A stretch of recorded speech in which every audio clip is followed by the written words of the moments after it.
Hey guys, welcome back. You might have just listened to my intro to the quantitative model. If not, it's definitely worthwhile. I'm sure I know it's pretty darn dry, pretty darn boring, but to gain confidence and faith in the model, it's probably worth listening to at some point. But going forward, the video is going to be a lot shorter. We're going to dive right into it, talk coins, talk what's coins are expected to return well and what coins are expected to underperform, and potentially even dive into a handful of coins in a segment called Love Hate, where I dive into the exposures and talk about why the model likes certain coins and why the model dislikes certain coins. And there, feel free to just shoot me a DM or chat with me here and let me know if you want to dive into any particular coin. I'll be happy to pull it up. But either way, these type of videos should be pretty short and sweet. So we will dive right into the model, guys. Let me pull it up.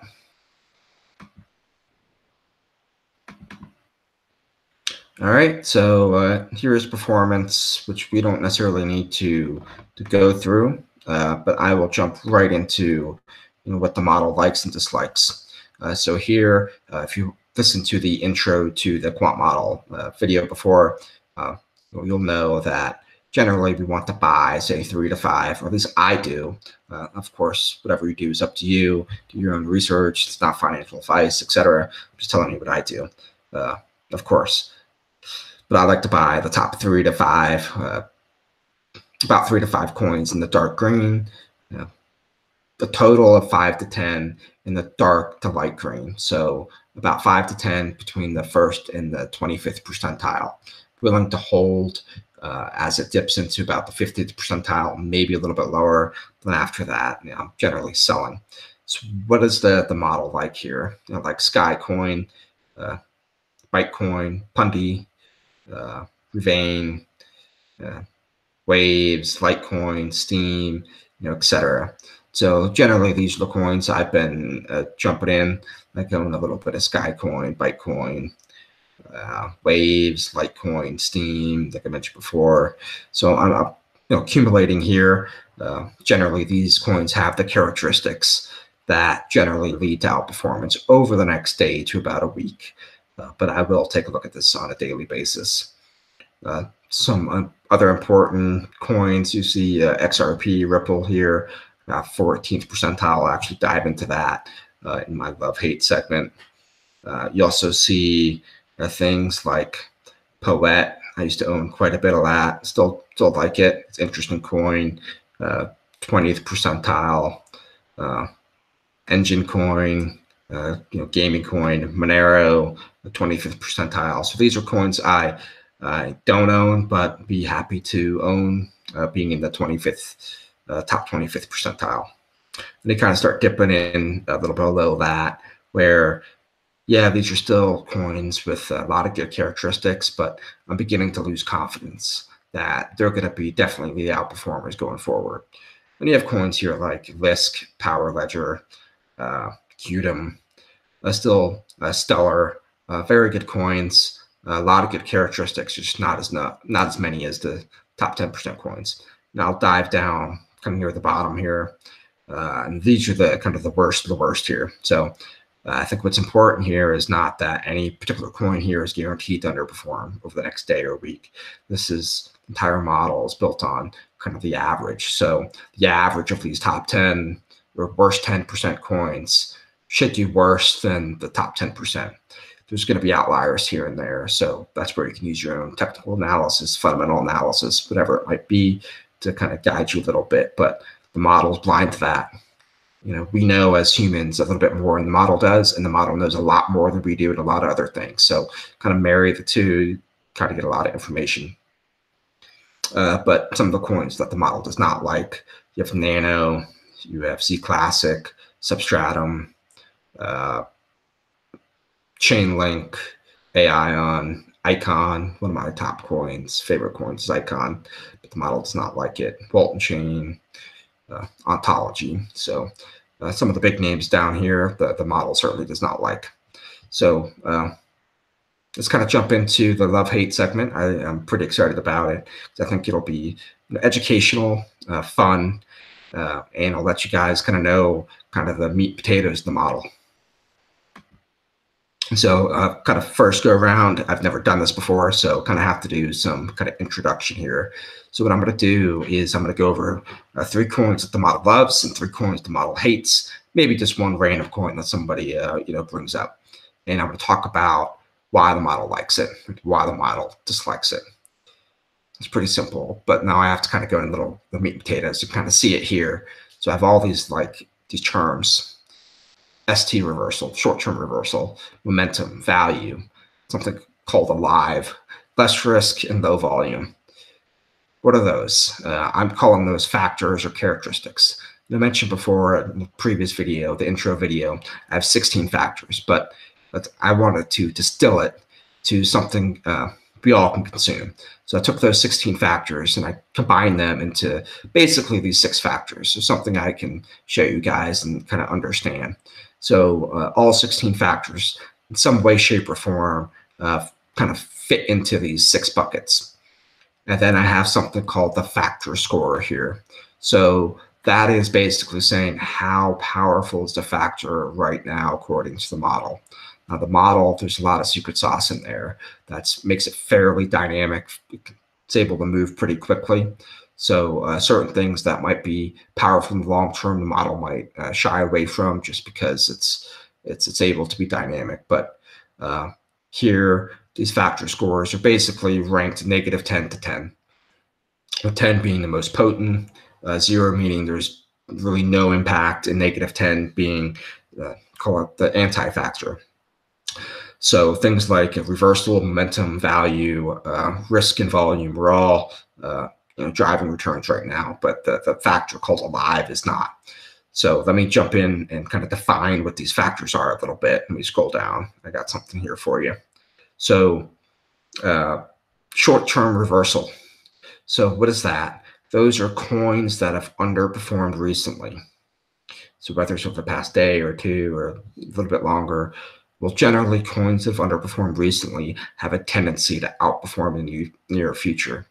So you can see I have actually Bitcoin Cash here. We can use that as an example. So Bitcoin Cash, this black line for short-term reversals, like right in the middle. That's basically saying it's not really exposed to it. It hasn't really outperformed by a ton or underperformed by a ton recently. It's kind of median, right in the middle. If it was the black line was way in the green, that means it actually has a lot of exposure to short-term reversal. It actually means it's underperformed a lot. If it was in the red, it would mean it outperformed, quite a bit. So what about the momentum factor? So it's again, this is looking at price action trend, but a little bit longer term, whether it's 1 week, 2 weeks. It's a little bit more nuanced than that, but generally kind of think in those time horizons. So again, look at Bitcoin Cash. This black line is a little bit below average here, which means it's actually underperformed over the past week or 2. And if it was in the dark green here, then that would mean that it's outperformed tremendously over the past couple weeks. Value. Now, value is pretty tricky in crypto. It's not the same as looking at stocks and price to earnings or price to book or anything like that. But I basically defined it here as drawdown. And it's actually a very, very potent factor. So coins that have the biggest drawdown, that's lost the most money, especially over certain horizons, generally outperform in the future to kind of make up their losses a little bit. So again, a coin that would have the black line way in the green, that would be coins that have lost a ton and are primed to make it up. And if the black line's in the red, something like Bitcoin has it's lost a lot. Nothing near the other altcoins would be in the red, so it hasn't had much of a drawdown. The alive factor, I've kind of probably changed the name here, but it's kind of market cap driven, but not just market cap. So these are generally bigger coins, but also coins with a lot of volume for the market cap. And also, I think it's very important to emphasize that it has a lot to do with how long the coin's been around. The best way to put this is coins that would have this black line in the red, be coins that been around a long time, but with low market caps. That's like the holy grail of don't touch. Now, if a coin has a low market cap, but just became public, just hit exchanges, that's not big of a deal. But you combine a long history of a coin with a low cap, that's generally not good. Less risk. So generally here, coins that show lower volatility profile, a bit more stable. I'm not talking stable coins, but something like Bitcoin is actually a lot less volatile than a lot of altcoins. Well, coins that have less volatility generally outperform in the future. And then also, lastly, volume. So lower volume here, those coins generally outperform as well. So low liquidity is something that leads to outperformance. Now, what's actually interesting here, and it's very, very cool, is in stocks, we look at, and I built these models, that things like value, momentum, reversals, low volatility, liquidity, they all add value. They've all been proven to add value statistically across many regions, many different asset classes. What's awesome, what's beautiful, what's puts a huge smile on my face is that these same factors, reversal, momentum, value, risk, liquidity, work just the exact freaking same in crypto. That's kind of what you'd expect to see, but it's awesome that kind of it's proven out. So anyways, that was kind of the intro to love hate. And let's kind of jump into probably why you're watching this. So let's kind of jump into Skycoin. So why does the model like Skycoin? So we can kind of go left to right here. So short-term reversal, it's kind of slightly below average. That's not a good sign. That's actually a negative here. So Skycoin's actually probably outperformed a little bit, and it's kind of due for a little reversal. But the beauty of a quantitative model is it can kind of put everything into a pot and kind of stir the chili up and kind of summarize the evidence once it looks at all the factors. Momentum here, Skycoin actually has a fair amount of momentum, kind of balances out some of the reversal effects here. Value, it's actually been beaten down quite a bit, so it's primed to make some of that up. I mentioned a live, kind of the market cap oriented factor. It's not really meaningful right now, so we can kind of ignore it. In terms of risk, Skycoin is basically average risk in terms of volatility, and from a volume profile, it's a little less liquid than other coins. But once you kind of put it all in a pot, it actually leads to, frankly, the best coin out there in terms of the characteristics. And that's primarily driven by the fact that it's pretty darn good in both momentum and value. So it's doing well, and it's been beaten down. So you combine that together, it's a coin that has some solid characteristics going forward. What about Bytecoin? Kind of go left to right.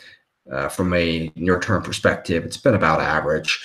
From momentum perspective, looking at the past couple of weeks, again, been about average. That's beaten down a little bit more than most coins. Alive doesn't matter. The risk is a little bit better than most coins. The volatility is, again, a little bit average. But what's interesting here, there's nothing extraordinary about it. It's kind of just flat across the board, and that's actually a good thing. Generally, the coins that have something really bad or something really extreme, the model's generally not going to like. That extreme factor can kind of dominate. So a coin that's kind of a jack of all trades, kind of like what Bytecoin is right here, is actually pretty solid. What about Ripple? I threw this in the love section. I don't own any. I actually own Skycoin or Bytecoin, but no Ripple at this point.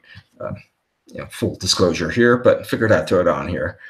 In terms of what the model likes about it, would be its reversal and momentum, both above average here. Its value, even though Ripple has been beaten down, it's actually not as bad as a lot of the other altcoins. It is a big cap. In terms of risk, it's actually a little bit less volatile, and it's actually has quite a bit of volume. So again, this is somewhat kind of like Bytecoin, where there's nothing truly standing out here, but the fact that it has a combination of near-term slight underperformance. You can see that with the short-term reversal and the outperformance over the past couple of weeks kind of gives the model some confidence that it should do pretty well in the future. What about hate? So the model obviously does not like certain coins, especially the bottom 10%. So actually I picked out some pretty popular names here. So we kind of go through why the model doesn't like them. Again, this is just for the next day or week. No guarantee any of these coins are going to do well or do poorly. So, don't take it personal or anything like that. And also remember, this model is all about outperforming the coin opportunity set, the cryptoverse, if you want to call it that. So if the entire crypto market cap, if all the coins on average go up 1,000%, and the top 10% of coins go up 100%, I would say that's a failure. Epic failure. Even though I made money, I doubled my money, but that's an epic failure. The model is designed to do a lot better than the average coin.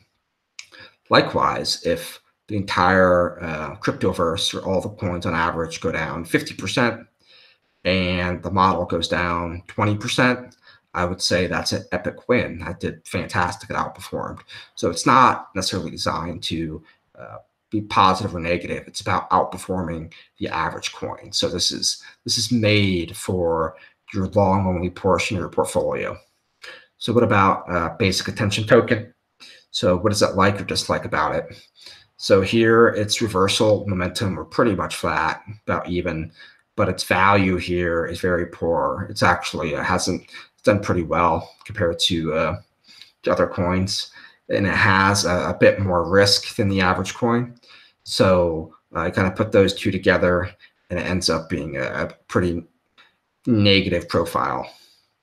Nano is actually the one of the worst, if not the worst, on the board. Why? It's really outperformed recently. So it's all the way to the left here. So generally, if you've done well recently, you get some reversal, like I mentioned before. But the momentum is off the charts. And if you've been following Nano, it's up like 2.5x from its bottom. So that's why the momentum is off the chart. Value, if you actually followed Nano, is actually one of the coins that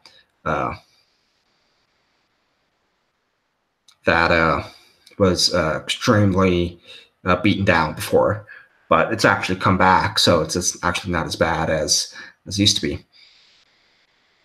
And then in terms of risk, it's incredibly volatile. And its volume is not as much as what most people would think either. So you put it all in the pot, and again, it kind of spits out the characteristics as a whole. You can see positives, and this is where I go back to behavioral finance. You can see the positives here. Its momentum is off the chart, and it obviously has some good fundamental analysis. So that's a different thing. Certainly, you can override a quantitative process with fundamental overlays, but you can see the awesome momentum and the beauty of a quantitative model. It's able to balance out, okay, the awesome things with the bad things. And it's really hard for humans to do that. A lot of times we focus on just the good or the bad, or really, frankly, what we want to focus on. So last one here is Wanchain. So pretty similar profile to Nano, although not as bad. The reversal effect is pretty dominant here. Momentum is pretty good, but not as good as Nano. It's still beaten down, so it has some value to come back. But again, it's just like Nano. It's very risky, and risk is a pretty big factor right now. So that drives its future prospects down. And lastly, talk about Bitcoin Cash. It's kind of randomly picked a middle coin here, but in the future, DM me. Once we kind of build up, people watching this live, you can just chat with me, and I can put any coin in here, and we can talk about it. So Bitcoin Cash, what makes it just kind of right in the middle? So here it's kind of actually the opposite of Bytecoin. So there's some good, some bad, some in between, but it all kind of balances out to kind of perfectly mediocre. So why? So in terms of Near-term performance, it's about right in the middle. Momentum slightly negative. The value is slightly negative. It's not as beaten down as some of the crazy altcoins. In terms of cap, it's huge, but again, that's not an important factor right now. It's actually less risky. So this is actually one of the things that help it a lot. And same with things like Litecoin and Bitcoin. The fact that it's stable, with more stable than other cryptos, is actually very much a positive. And then in terms of volume, it obviously has quite a bit of volume too. So once you kind of put it all together, it's about right in between. Again, it's all about kind of throwing all the factors into the chili pot and trying to make sure the chili tastes right. And just kind of FYI, what I'm going to do in the future is I'm going to build a little model out for you guys, and maybe somehow send you guys like an Excel spreadsheet. It's probably the easiest way for most of you. And I'm going to have all these exposures. So basically these spectrums. So, where all the coins are in terms of how much risk they have, or how much value they have, or how much momentum, how much reversal, how much volume across all the coins. But what I'm going to allow you to do is toggle and adjust these factor scores. So right now, this is just what the model is saying. I don't have any influence over it. But if you want to go in and say, you know what, I want to override the model, I just want to focus on coins that have done really well recently with lower risk, then you can go in and change the factor scores to reflect that hypothesis. Or if you want to go in and say, you know what, I think the coins that have done really well yesterday are going to continue to do really well, then you can go in and change this through to a -10 and emphasize the coins that fit that hypothesis. So I'm hoping to give you guys some flexibility. That could be a little dangerous, obviously, but you know what? It's, I love to give people the tools, and happy to talk about it and educate and kind of let you kind of build your own empire or build your own fortune, or just kind of drive your own life. So I think it's important for all of us to kind of share information and chat. So I think it'll be a pretty cool tool for you guys to have. I'm not sure exactly when I'll have it done, but just keep an eye on it. Anyways, that's the end of this kind of love-hate segment. Thanks for watching, and I will talk to you guys soon, probably tomorrow. See you.